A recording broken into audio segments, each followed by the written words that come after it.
Hello dear students, అందరికీ నమస్కారం. Welcome to our channel. నేను మీ బయాలి సార్ ఫ్రమ్ విజయనగరం.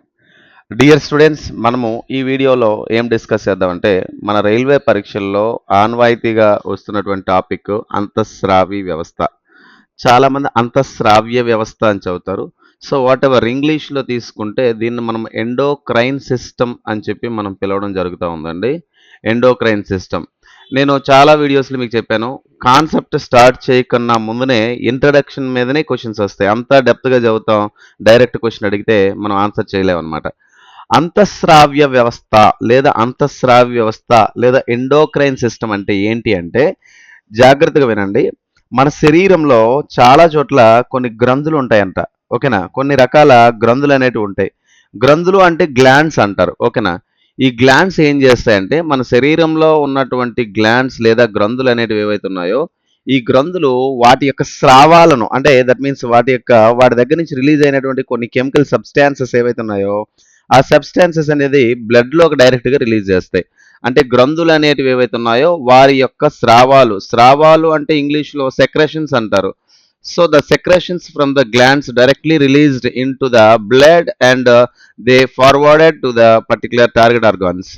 అంటే గ్రంథుల దగ్గర విడుదలైనటువంటి స్రావాలు ఏవైతే ఉన్నాయో ఇవి ఎలాంటి పైప్స్ ఉండవు, గుర్తుపెట్టుకోండి. గ్రంథులు అనేటివి ఏవైతే ఉన్నాయో వీటి దగ్గర నుంచి వచ్చే కెమికల్స్ ఎలాంటి ట్యూబ్స్, ఎలాంటి నాళాలు ఉండవు, డైరెక్ట్ బ్లడ్ లో రిలీజ్ అయిపోతుంది. అందుకే మనం ఏమంటామంటే ట్యూబ్లెస్ అని చెప్పి మనం పిలుస్తాం. ట్యూబ్లెస్. మరి బయాలజీలో ఏమని పిలుస్తాం అంటే దాన్ని డక్ట్లెస్ అంటారు. ఓకేనా? డక్ట్లెస్ గ్లాండ్స్ అని చెప్పి పిలుస్తారు.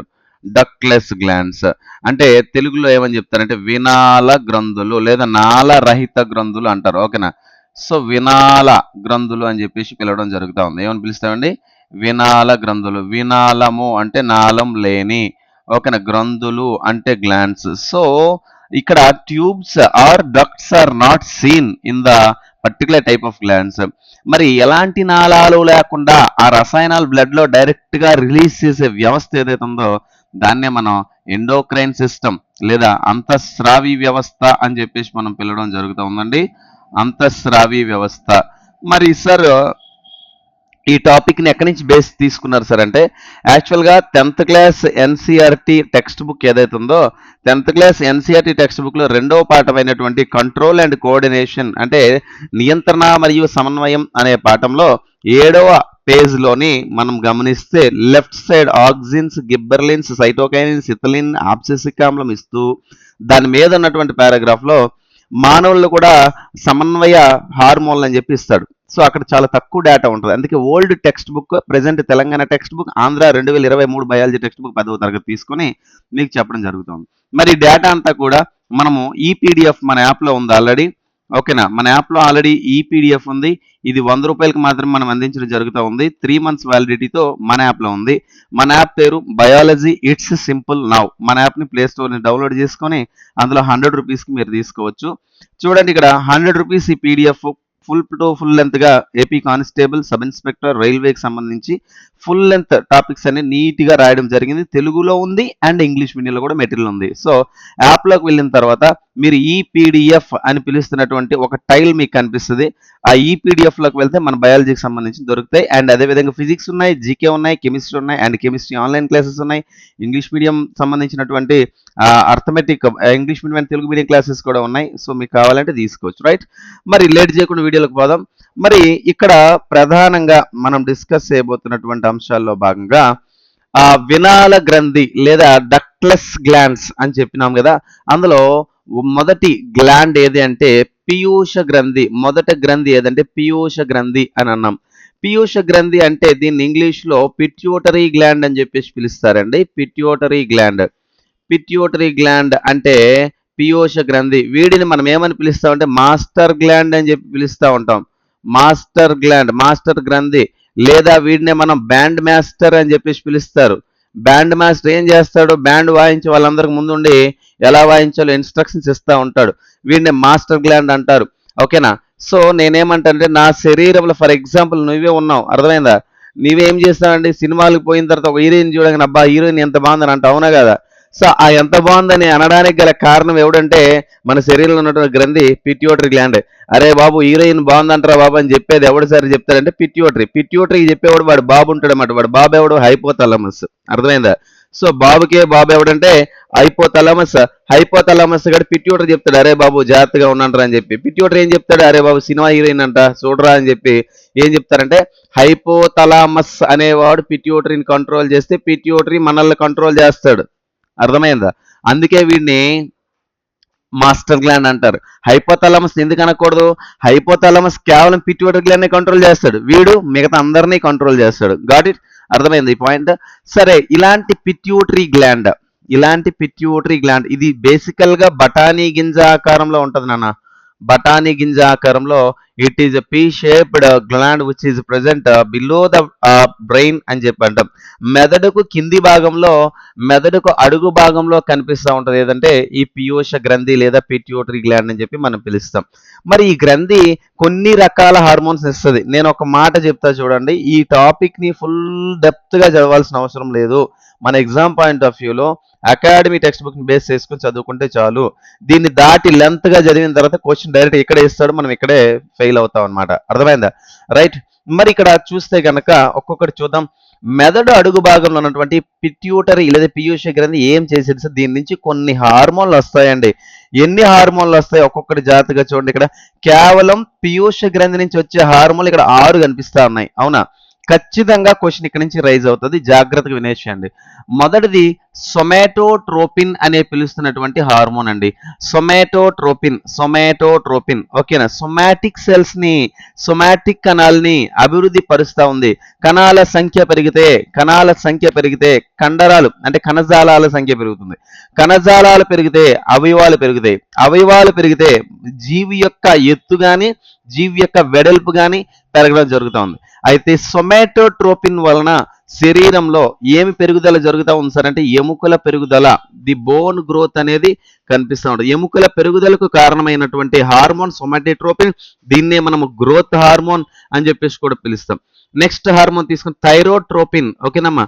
థైరోట్రోపిన్ అనే పిలుస్తున్నటువంటి హార్మోన్ ఏదైతే ఉందో ఇది ఏ గ్లాండ్ మీద చూడమ్మా, ఏ గ్రంథి మీద ప్రభావితం చేస్తుంది అంటే కనుక చూడండి, ఇక్కడ ఇది హార్మోన్. ఈ హార్మోన్ అనేది కొన్ని గ్రంథుల మీద టార్గెట్ ఆర్గాన్స్ ఉంటాయి, వాటి మీద పనిచేస్తూ ఉంటాయి అనమాట. థైరాయిడ్ గ్రంథి మీద పనిచేస్తుంది.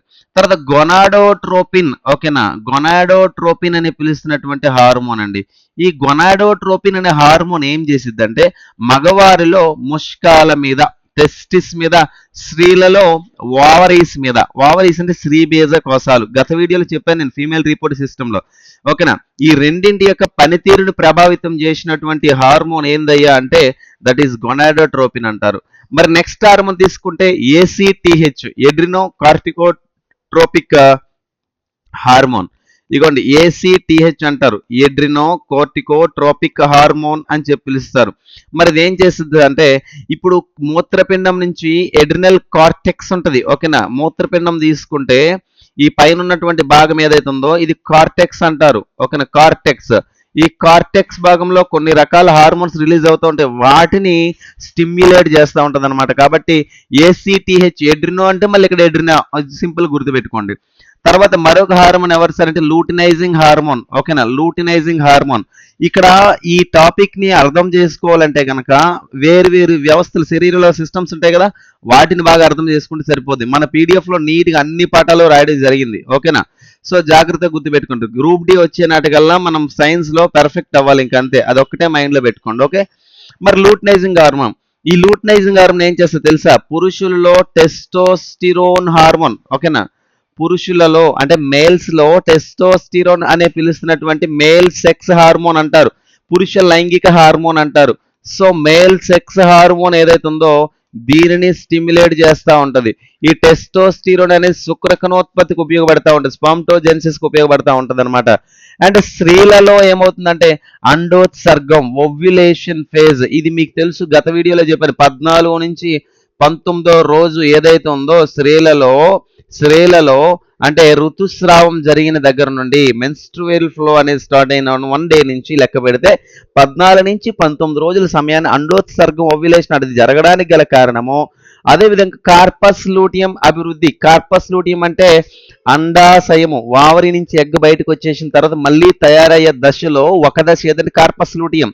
ఈ కార్పస్ లూటియం యొక్క డెవలప్మెంట్ కి, అదేవిధంగా ప్రొజెస్ట్రాన్, గర్భాశయంలోనే ప్రొజెస్ట్రాన్ అని పిలుస్తున్నటువంటి హార్మోన్ అనేది రిలీజ్ అయ్యేటట్టు చేసేది ఎవరంటే ఈ లూటినైజింగ్ హార్మోన్. ఇక్కడ గుర్తుపెట్టుకోండి, ఈ హార్మోన్స్ దేనిని ప్రభావితం చేస్తాయి? ఇగోండి, వీడు డైరెక్ట్ గా వీళ్ళు రిలీజ్ చేస్తా ఉంటాడు. ఓకేనా? వీళ్ళు ఏం చేస్తారు? శరీరంలో వేరు వేరు చోట్ల వేరు వేరు హార్మోన్స్ కూడా స్టిమ్యులేట్ చేస్తూ ఉంటాయి. Got it? ఓకే. తర్వాత మరొక హార్మోన్ ఫాలికల్ స్టిమ్యులేటింగ్ హార్మోన్, దీన్ని ఎఫ్ఎస్హెచ్ అంటారు, ఫాలికల్ స్టిమ్యులేటింగ్ హార్మోన్ అంటారు. ఈ ఫాలికల్ స్టిమ్యులేటింగ్ హార్మోన్ ఏం చేసిద్దంటే పురుషులలో శుక్ర కణాల ఉత్పత్తి అంటే మేల్స్ లోని స్పర్మ్స్ ప్రొడక్షన్ అయ్యేదానికి స్పర్మ్టోజెన్సిస్ అంటారు. అదేవిధంగా స్త్రీలలో గ్రాఫియన్ ఫుటికల అభివృద్ధి. ఇది బాగా అర్థం కావాలంటే నిన్నటి వీడియో చూడండి, మీకు అర్థమైందా? సో గ్రాఫియన్ ఫుటికల్ అనేటివి ఏవైతే ఉన్నాయో, అండం అనేది బయటికి పోయిన తర్వాత మళ్ళీ గ్రాఫియన్ ఫాలికల్స్ కొత్తగా తయారవుతాయి. 5వ రోజు నుంచి 8వ రోజు దాకా మన గ్రాఫియన్ స్టేజ్ అని చెప్పినాం మనం ఆల్రెడీ, దాన్ని ఫాలిక్యులర్ స్టేజ్ అని, ఆ దశలో అభివృద్ధి చెందుతాయి.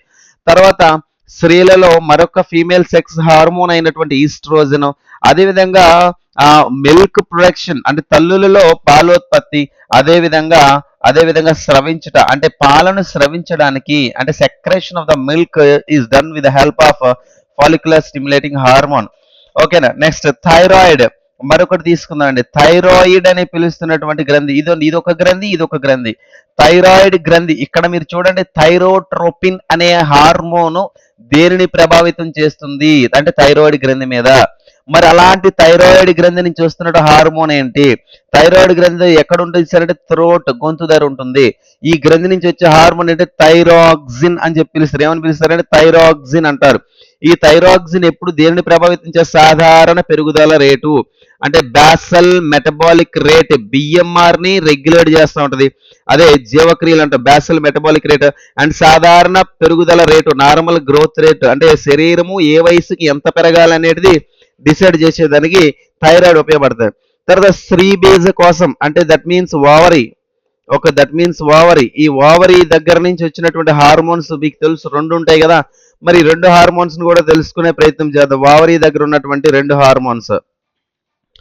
ఓకేనా? మరి ఇక్కడ తీసుకుంటే స్త్రీ బీజ కోసం దగ్గర నుంచి వచ్చే హార్మోన్స్ 2 చాలా ఇంపార్టెంట్. ఫీమేల్ సెక్స్ హార్మోన్స్ అంటే వీటినే ప్రొజెస్ట్రాన్ మరియు ఈస్ట్రోజన్ అని చెప్పేసి పిలుస్తూ ఉంటారు. ఓకేనా? ఇప్పుడు ప్రొజెస్ట్రాన్ ఏం చేసేది సార్? రెండింటికి చాలా మంది కన్ఫ్యూజ్ అవుతారు. చూడండి, ఒకటోది గర్భాశయం పెరుగుదల, డెవలప్మెంట్ ఆఫ్ ద యూటరస్, అదేవిధంగా పిండ ప్రతిస్థాపన. ఓకేనా?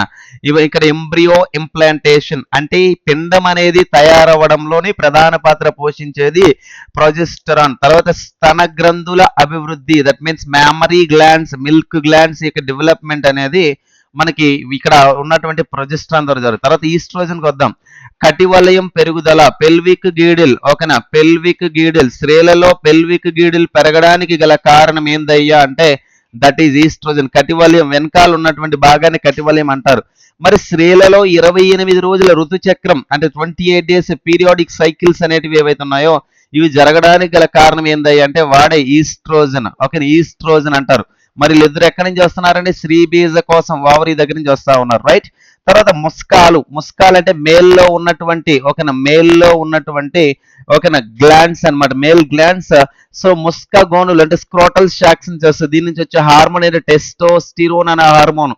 ఓకేనా? ఇది మగవారి ముఖం పైన వెంట్రుకల పెరుగుదల, దట్ మీన్స్ బియర్డ్ అండ్ మస్టాచ్ ఓకేనా పెరగడానికి, కండరాల అభివృద్ధి మన మజిల్స్ పెరగడానికి, కంఠస్వరంలో మార్పులు అంటే ఒక వయసు వచ్చిన తర్వాత మన గొంతు గంభీరంగా మారడానికి గల కారణం, లైంగిక ప్రవర్తన సెక్సువల్ బిహేవియర్, అబ్బాయిలాగే బిహేవ్ చేసేటట్టు అంటే అలా రావడానికి గల కారణం టెస్టోస్టిరాన్. తర్వాత పురుషుల లైంగిక అవయవాల అభివృద్ధి అంటే మేల్ సెక్స్ ఆర్గాన్స్ అభివృద్ధి చెందడానికి ఉపయోగపడతాయి. నోట్స్ చాలా నీట్ గా రాసుకోవాలి, మీరు ముందే చెప్తున్నా. తర్వాత అడ్రినల్ గ్రంథి అన్నాం. అడ్రినల్ గ్రంథి ఎక్కడ ఉంటుంది అంటే మూత్రపిండం పైన ఉంటుంది. చాలా ఇంపార్టెంట్, రైల్వేలో అనేక సార్లు క్వశ్చన్ అడిగాడు. ఎక్కడ అడిగాడు? హృదయ స్పందన. ఎస్, ఇది. సో ఇక్కడ అడిగాడు. సో అడ్రినల్ గ్రంథి నుంచి వచ్చే హార్మోన్ అయితే అడ్రినాలిన్ అని చెప్పి పిలుస్తారు. నాన్న ఏమని పిలుస్తారు? ఎడ్రినాలిన్. నేను తెలుగు మీడియం మరియు ఇంగ్లీష్ మీడియం పీడిఎఫ్ అనేది రాయడం జరిగింది. అందులో అద్భుతంగా మనం ఈ డేటా అంతా కూడా రాయడం జరిగింది, చూసుకోవచ్చు మీరు. ఓకేనా? సో ఒకటోది హృదయ స్పందన పెంచడం, హార్ట్ బీట్ పెరగడం, అదేవిధంగా రక్తంలో చక్కెర శాతాన్ని పెంచడం, బ్లడ్ లో షుగర్ లెవెల్స్ పెరిగేటట్టు చేయడం, హృదయ ధమని వ్యాసం, ఇది అడిగాడు చాలా సందర్భాల్లో. హార్ట్ కి పోయే ధమని ఏది? Coronary artery. ఓకేనా, హృదయానికి రక్తం తీసుకువెళ్ళే ధమని ఏది? కరోనరీ ధమని చాలా ఇంపార్టెంట్. అదేవిధంగా కంటి పాప వ్యాసాన్ని పెంచడం. కంటి పాప అంటే ఏంటండి? ఇక్కడ ఉన్నటువంటి ప్యూపుల్ ఏదైతే ఉందో సినిమా హాల్లోకి ఎంటర్ అవ్వగానే ఏంది, మన ఎండలో ఉన్నటువంటి, మనం ఒకసారి సినిమాలకి చీకటి కనిపిస్తుంది, లైటింగ్ అడ్జస్ట్ అవడం గల కారణం కంటి పాప. ఓకేనా, సో ఇవన్నీ జరగడం గల కారణం ఈ హార్మోన్స్. ఈ పేజ్ లో, ఈ టెక్స్ట్ బుక్ లో, ఈ ఈ ఏదైతే టేబుల్ ఉందో ఇది చదివితే సరిపోతుంది. మీరు ఎక్సెస్ పోనక్కర్లేదు, ఎక్కువ చదివి పోగొట్టుకోవాల్సిన మార్క్స్. ఉన్న డేటాని పర్ఫెక్ట్ గా చదువుకుంటే మీకు సరిపోతుంది. మన పీడిఎఫ్ మన యాప్ లో ఉంది.